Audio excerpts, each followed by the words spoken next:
նախորդ բոլոր տարիներից, քանի որ Սուրբ Էջմիածնի Մայր տաճարի վերաօծումից եւ վերաբացումից հետո ամենայն հայոց վեհապար հայրապետը տնօրինեց, որ այս մեծ տոնի առիթով Մայր Աթոռ Սուրբ Էջմիածնի գանձատնին դուրս բերվեն 7 համաքրիստոնեական եւ համազգային նշանակություն ունեցող սուրբ մասունքներ։ Եվ ահա այսօր առաջին անգամը լինելով Սուրբ Էջմիածնի տոնի առիթով, որն արդեն հայրապետական տնօրինությամբ ավանդույթ է դառնալու հետագա տոնախմբությունների համար, դուրս են բերվել մասունքները, որպեսզի մեր ուխտավորները Սուրբ Էջմիածնի այցելուները մոտենան իրենց աղոթական խոնարհումը բերեն մասունքներին եւ մասունքների աստվածային զորությամբ առողջացնեն իրենց հոգեվոր եւ մարմնավոր կյանքը, քանի որ մենք հավատում ենք Սուրբ մասունքները աստվածային շնորհակիր սրբությունները, որոնք յուրաքանչյուրին իր հավատքի համաձայն պարգևում է հոգու եւ մարմնի բժշկություն։ Անդրադառնալ նաեւ վերջին շրջանում քաղաքական իշխանությունների կողմից հայ առաքելական սուրբ եկեղեցու դեմ իրականացվող այս արշավից նախ որ պահից սկսվեց այս անջրպետը, արդյոք հայ առաքելական եկեղեցու գործունեությունը պարզապես չի փոխում այս իշխանությունների, այսպես ճակերտավոր ասված, իրական Հայաստանի գաղափարախոսության հետ։ Դուք այդ հանգամանքների միջև կապ տեսնում եք։ Բնականաբար ամոթալի եւ դատապարտելի են այն բոլոր հարձակումները, որոնք այսօր արձանագրվում են հայոց եկեղեցու դեմ եւ ողջ հոգեվոր դասի դեմ։ Եվ այս առիթով այս հնարավորությունն էլ օգտագործելով մենք կոչ ենք անում մեր իշխանություններին, որպեսզի դադարեցնեն այդ ամոթալի եւ դատապարտելի հարձակումները, կարողանան գիտակցել իրենց բարձր հանգամանքը, ինչին են կոչված ժողովրդի ժամանակավոր ընտրությամբ եւ կարողանան իրենց բարեկրթությամբ, իրենց պարկեշտությամբ, որպես, ինչպես իրենք են նշում, հայոց եկեղեցու հավատարիմ զավակներ, ապաշխարելով ներում հայցեն եւ այլևս գայթակղության չառաջնորդեն մեր ժողովրդին։ Ես հավատում եմ մեր ժողովրդի իմաստությանը, հավատում եմ մեր ժողովրդի բարեպաշտությանը, դարերի բոլորույթում նմանատիպ սադրանքներ շատ են եղել, բայց հայ ազգը երբեք դեմ չի ելել իր ազգային սուրբ եկեղեցու դեմ, երբեք չի ուրացել իր ազգային արժեհամակարգը, որի հիման վրա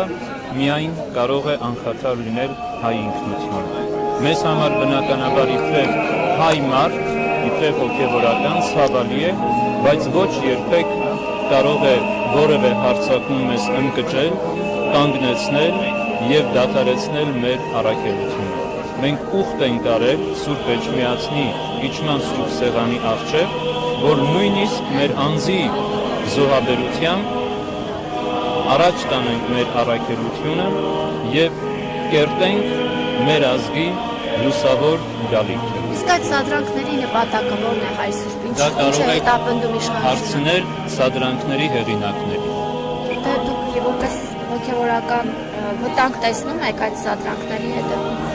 Բնականաբար վտանգը կա, բայց ինչու են այդ սադրանքները եւ ինչ նպատակ են հետապնդում, միայն սադրիչներին կարող եք հարցնել։ Ես իրենց տեղը չեմ կարող մեկնաբանել։ Վերջին շրջանում Ադրբեջանի հոգևոր հայրն է, հա, իրենց հոգևորական եկեղեցու դեմ, հայ առաքելական եկեղեցու դեմ հայտարարություններ անում, նաև անդրադարձել էր Մայր Աթոռի տարածքին, ասում էր դա ադրբեջանական հող է, եւ այս հայտարարություններից անմիջապես հետո հաջորդեցին Նիկոլ Փաշինյանի ստատուսները եկեղեցու եւ հոգևոր դասին ուղղված։ Դուք կապ տեսնում եք։ Ադրբեջանցիները ինչ էլ որ ասեն, չասեն, դա իրենց դնում է ծիծաղելի վիճակում, որովհետև իրենք հայտնի պատմության կեղծարարներ են։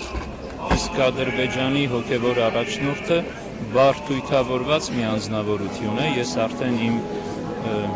գրառումների մեջ մեկ անգամ այդ հարցին անդրադարձել է, ասելով, որ Վազգեն Վեհափառի, Գարեգին առաջին Վեհափառի, Գարեգին երկրորդ մեծախորհուրդ վեհափառների հետ սեղան նստած անձը բնականաբար այդպես իրեն պիտի պահեր, որովհետև այն պատմական արդարությամբ եւ ճշմարտությամբ, որ խոսել են եւ խոսում են հայոց կաթողիկոսները, որևէ կեղծիկ, որևէ սուտ չի կարող դրա առջև դիմանալ։ Եվ հարևան երկրի հոգևոր առաջնորդի այդ հոգեվիճակը դրա վառ վկայությունն է։ Թե ինչ կապ ունեն մեր իշխանությունները այդ հոգեվիճակների հետ, ես դա չեմ կարող ասել, բայց փաստը մնում է փաստ, որ կարծես թե այդ հարձակումները ձայնակցում են այդ մյուս հարձակումներին, բայց պատմությունը ապացուցել է, որ եկեղեցին չի կարող ընկճվել որևէ հարձակման առջև, եկեղեցին ունի հստակ իր նպատակը, եկեղեցին ունի հստակ իր աստվածային առաքելությունը եւ այդ առաքելությունը որևէ անձ, որևէ ուժ, որևէ իշխանություն չի կարող կասեցնել։ Վերստին հորդոր ենք ուղում, կոչ ենք անում մեր երկրի իշխանություններին դադարեցնելու այդ բոլոր հարձակումները, որովհետև նախ եւ առաջ դրանք պատիվ չեն բերում պետական պաշտոնյային,